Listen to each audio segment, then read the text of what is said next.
एका दादानी पलूस मधून फोन केलेला आणि त्यांनी सांगितलं की आमच्याकडे मेंढी आहे नारीसवर्ण, त्याला मात्र 3 पिल्लं झालीत आणि त्यातली एक पण जगलं नाही.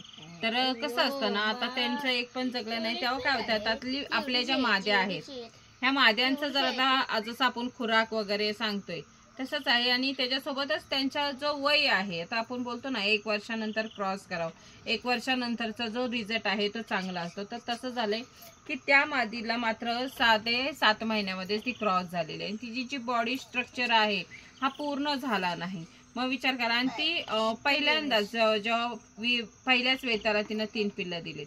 मग ती क्वालिटी तर चांगली आहे, पण काय झालंय तिचं स्वतःचं शरीर पूर्ण झालं नाही. आणि नंतर मग तिने जे खाल्ले वगैरे, आता जसं खुराक वगैरे आला, चारा वगैरे आला, ह्या टायमाला काय होतंय की तिला ते बाळांना जे पोषण पाहिजे होतं ते पोषण त्यांना भेटलं नाही. जसं विटामिन असू दे किंवा चाऱ्यातनं जे काही पोषण भेटतो या पिलांसाठी ते तिला भेटलं नाही. आणि त्याच्यामुळे मग तिची पण पूर्ण ग्रोथ झालेली नव्हती, पूर्ण बॉडी स्ट्रक्चर, आणि त्याच्यातच तिला 3 पिल्लं ती.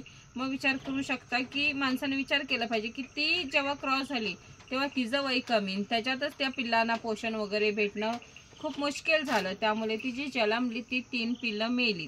मग ह्यासाठी आपण काय करायचंय, जे आपण मेंढी पालन वगैरे करतो ना, ह्याचा सर्व गणित जो चुकतो, आपल्याला एकतर अंदाज नसतो आणि त्यातली माहिती नसते आणि त्यातच हे सर्व गडबड होते आणि मग हे आपलं जे आता नुकसान होतं हे अशामुळेच होतंय. यासाठीच आपण माहिती वगैरे सांगतो की त्याच्यासाठीच की पूर्ण माहिती असली पाहिजे या व्यवसायात. आता जसं आपलं हे जे आहे शेळ्यांचं वगैरे जसं आलेलं लहर एकदम, तशीच आता ह्या मेंढ्यांची आलेली आहे. पहिल्या शेळ्यांची होती, आफ्रिकन बोरचं होतं, आणि तसंच आता ह्या मेंढ्यांची एक लहर आलेली आहे. तसंच आता आवड निर्माण झालेली आहे. प्रत्येकाला असं वाटतं की मेंढ्या वगैरे असावं, पण त्याच्यासोबत ती माहिती पण असणं गरजेचं आहे. आणि आपल्या ज्या मेंढ्यांची काळजी आपण मदर जे आहे त्यांची काळजी घेतली की मग मात्र जी ही येणारी जनरेशन आहे ती पण व्यवस्थित असते. आता ही बघू शकता, ही जी कोकरं आहे आता ही सेकंड मध्ये झालेली आहे. फर्स्टला पण तिला 2 झाले, सेकंडला पण आता 2 झाले. आणि जिचा ह्या मादीचं जे आता ह्यांची मदर आहे तिचा पण बॉडी स्ट्रक्चर वगैरे व्यवस्थित आहे, कारण की आपण तिचा चारा नियोजन आणि खुराक नियोजन व्यवस्थित ठेवलेलं आहे. त्यामुळे काय आहे ना, शक्यतो आपण घेते वेळी, आता मी म्हणत नाही की माझ्याकडनंच घ्या, कारण की कधीच मी म्हणत नाही, तर कोणाकडून पण घ्या, पण मादी देते वेळी काय होतं, हा मादी देते वेळी मात्र ना तोट्याचा असतो.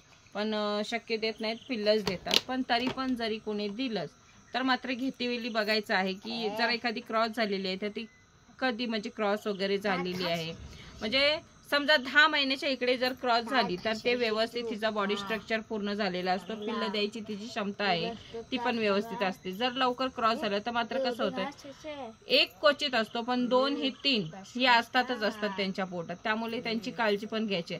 आता कोणाला जर वय माहीत नसेल, तर कोणाला दात वगैरे बघून समजत असेल तर मात्र 2 दातावर असली तर ती एक क्रॉस करायला वगैरे व्यवस्थित असते, तिचं वय पूर्ण व्यवस्थित असतं. म्हणजे ज्या म्हणजे वयात ती क्रॉस झाली पाहिजे तिथपर्यंत ती पोचलेली असते. मग असं आहे. आणि एकदा का मेंढीचं बॉडी स्ट्रक्चर झालं व्यवस्थित की ती पिलांना प्रॉब्लेम येत नाही. हे पण मात्र काळजी घ्यायला पाहिजे. ज्या वेळेला पण आपण घ्यायला जाऊ आणि मेंढ्या वगैरे कोण देत असतील तर हे नक्कीच चेक करा, कारण की हे चेक करूनच नंतर घेतलं तर फायदा आहे. आता आमची बघा, मी तुम्हाला तिकडच्या पलीकडे एक आहे, आमची जी एक मेंढी लवकर क्रॉस झालेली आहे, आत्ता जरी तिला बघितलं ना ती पिल्लांच्या बराबरीला दिसते, कारण की पिल्लं आताची 4 महिन्याची पिल्लं आणि ती सेम दिसते, ओळखण्यात येत नाही. मग विचार करू शकता ती किती पिल्लं आणि कशी तिची क्षमता असणार आहे, काय तिच्यात ताकद असणार आहे. यासाठीच आपल्याला जी मेंढी आहे तिला पहिली व्यवस्थित स्ट्रॉंग बनवायची आहे. जसं आता ही मेंढी वगैरे आहेत, आता हिचा बॉडी स्ट्रक्चर आपण पूर्ण होईपर्यंत तिची काळजी घ्यायची. 6 महिने काळजी घेतल्याच्या नंतर तिला फक्त लवकर क्रॉस होऊन द्यायची नाहीये. मग एवढी काळजी मात्र घेतली पाहिजे. आणि त्या दादांना तर एक ते पलूस मधल्या दादांना व्हिडिओ वगैरे पाठवलेला आहे, एक माहिती पण सांगितलेली आहे. पण आता असं आहे की त्या मेंढीला काहीच करू शकत नाही, कितीही काही केलं तरी तिचा जो स्ट्रक्चर आहे तो पूर्ण तेवढा झालेला आहे. त्यामुळे तिथनं आता काही वाढता येत नाही आणि काही करू शकत नाही.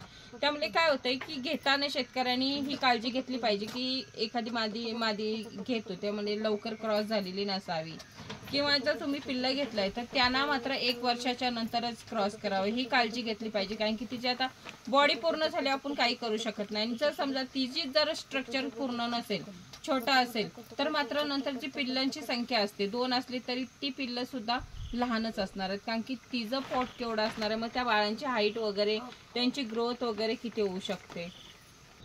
आता बघू शकता ही जी आहे ती 5 दिवसाची आहेत. कशी आहेत, व्यवस्थित आहेत एकदम, कारण की तसं आपण त्यांना ट्रीट वगैरे करतो. आणि तसं बघायला गेलं तर मग नवीन जे शेतकरी घेत आहेत त्यांचं कसं होतं, हौसेपोटी घेतात आणि जेव्हा समजा गाभण घेतलं तर नंतर मग त्या गाभणमध्ये किती लवकर ती क्रॉस झाले हे माहीत नसतं.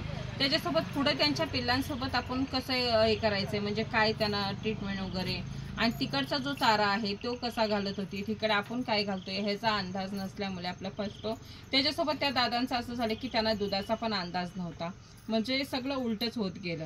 म्हणून आता त्यांना सांगितलेलं आहे की आता त्या मेंढीला तर आपण काय नाही करू शकत, पण जी जनरेशन आहे येणारी किंवा कुणीही जेव्हा घेतो त्यावेळेला डायरेक्ट गाभण मेंढी न घेता अशी जरी पिल्लं घेतलात तरी चालतंय. सुरुवातीला तुम्हाला स्टेप बाय स्टेप समजत जाईल ह्याला किती दिवस होत आहेत, आपली कशी काळजी घ्यायची, कसं सांभाळायचं हे तुम्हाला त्या लहान कोकरांपासून शिकता येईल. आणि मग नंतर तुम्ही त्याच्यात एक्सपर्ट होतायतच, कारण की तुम्हाला माहीत पडतंय कसं काय करायचंय, किती महिन्याने क्रॉस वगैरे करायचंय. पण ती जेव्हा आपण डायरेक्टली आणतो ना मादी वगैरे, त्यावेळेला मात्र कसं होतंय की आपल्याला त्याचा सर्वांचा अंदाज नसतो.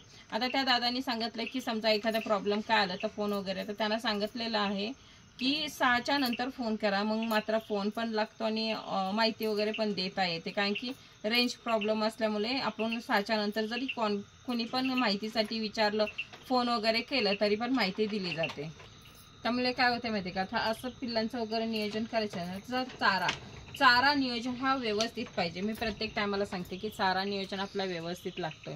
आणि तसं झालंय की हिथं जे आता येतात बघायला वगैरे, ती मात्र जर समजा दुसरीकडे वगैरे बघायला गेली तर मात्र त्यांचं असं होतंय की तिथं क्वालिटी दिसत नाही, मग म्हणतात की ती अशीच तुमच्या चितली पाहिजेत. तर तसेच नाशिकचे दादा पण आहेत, ते पण त्यांनी व्हिडिओ वगैरे बघितला, त्यांना माहिती वगैरे सर्व सांगितली, पण तरी पण सुद्धा त्यांचा म्हणजे कसं होतंय, एक विश्वासाची गोष्ट आहे आणि विश्वास एकदा का तुटला तर मात्र माणूस म्हणजे तिथं एकदम म्हणतात ना ताक पण फुकून तिथं तसं होतंय त्याचं, की विश्वास हा व्यवसायात असणं गरजेचं आहे व्यवसाय करते वेळी. त्यामुळे विश्वासासाठी त्यांनी सांगितलेलं आहे की कितीही मला त्रास झाला, यायला जायला लांबचा प्रवास असला तरी सुद्धा मला तुमच्या इथलीच पाहिजे, आणि लेट झालं तरी चालेल पण मात्र तुमच्या इथलीच पाहिजे. त्यासाठी सांगते की तुम्ही समजा म्हणाल की मी अशी प्राणी सांभाळेन आणि नेपियरवर सांभाळेन किंवा उशाच्या वाड्या वगैरे, तर असं चालणार नाही. चारा हा क्वालिटी पाहिजे. चारा क्वालिटी असेल तर तुमची जी जनावरं आहेत, प्राणी आहेत, ती क्वालिटी होतात. आणि सांभाळायचं आहे ना तर क्वालिटी सांभाळली पाहिजे, नाहीतर त्याचा काहीही फायदा नाही. असं सांभाळून त्याचा काही फायदा नाही. त्यामुळे प्रत्येकाने लक्षात ठेवणं गरजेचं आहे, आपल्या प्राणी आपल्याला सांभाळायचे तर प्राण्यांसाठी चारा ही क्वालिटी पाहिजे.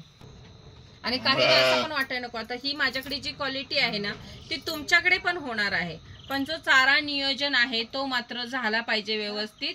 आणि चारा नियोजन नेपियर वगैरे काही नाही तर नेपियरवर आपली क्वालिटी होत नाही. त्यामुळे अशी जी क्वालिटी आपली पिल्लांची आहे ती तुमच्याकडे पण होणार, पण चारा त्याच्यासोबत क्वालिटी पाहिजे, तशी त्यांना सांभाळलं पाहिजे, तरच ती क्वालिटी तुमच्याकडे पण होणार.